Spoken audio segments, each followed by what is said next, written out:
אז אני לא רוצה לעסוק בסטטיסטיקות. אני רוצה לספר סיפור מסוים אחד, ודרכו להגיע לעיקר. אני לא יודע כמה מכם קראו הבוקר בארץ את הכתבה שהכותרת שלה הייתה "כשהילד שלי נשרף". כתבה לימור, אמא של יואב ויונתן, והסיפור הוא שב-26 למרץ 2014, רק לא מזמן, צוין יום המדע, ובמסגרת הזו התקיים בכיכר רבין אירוע גדול ביוזמת משרד המדע, בחסות עיריית תל אביב, אשר בו רשת אורט הציגה פיתוחים טכנולוגיים של תלמידיה. במסגרת הזו הגיעה לימור עם שני ילדיה לאוהל, שבתוכו הדגימו ילדים איזשהו מיצג, ופרצה דלקה, ושני ילדיה נכוו קשה, והיא על זה כותבת היום בעיתון הארץ, והיא הייתה היום גם בוועדה. אני רוצה לומר לכם שמכל הדיונים ומכל העיסוק בנושא, וגם אני עוסק בבטיחות כבר הרבה שנים,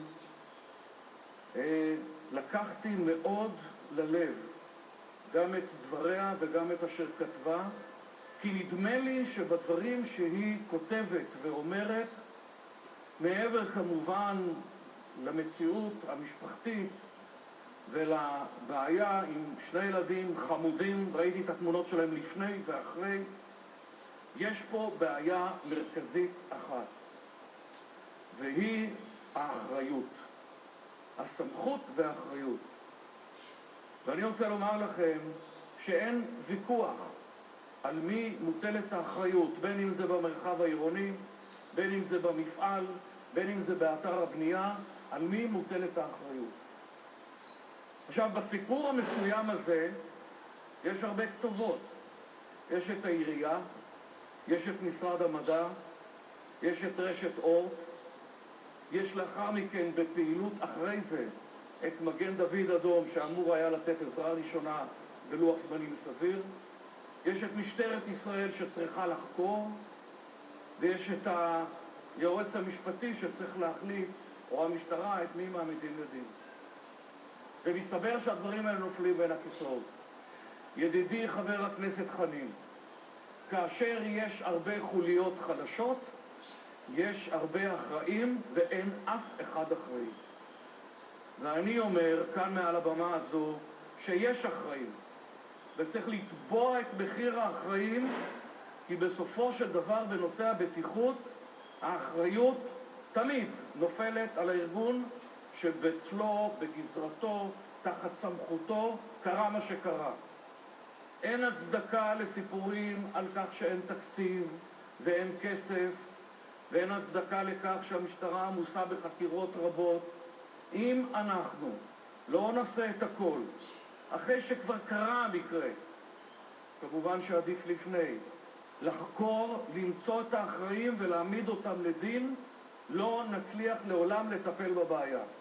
כי אין לבעיה הזו אלפי חוליות של אחריות. יש תמיד אחראי אחד.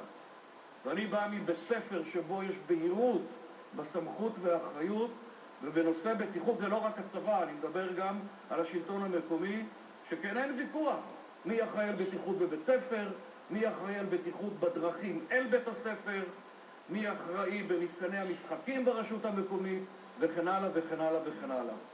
ולסיכום אני רוצה לומר שאני לקחתי ואני מתכוון לקחת את המקרה הזה של לימור, האמא של יואב ויונתן, לעשות עליו בוועדת החינוך תחקיר, להביא את כל הגורמים שאילו אחד מהם היה מממש את אחריותו, הטרגדיה הזו לא הייתה קורית, ולשמוע מה הם אומרים, איך הם מטפלים בנושא הזה ולמה הם מתכוונים.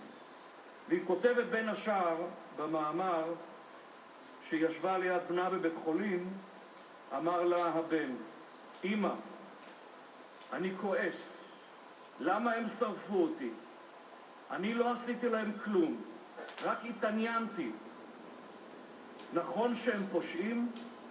אמא, נכון שהם יקבלו עונש? אנחנו צריכים לדאוג לזה. תודה. וכמה ילדים? בכיתה ג' וכיתה ד'. תודה רבה לך, אדוני.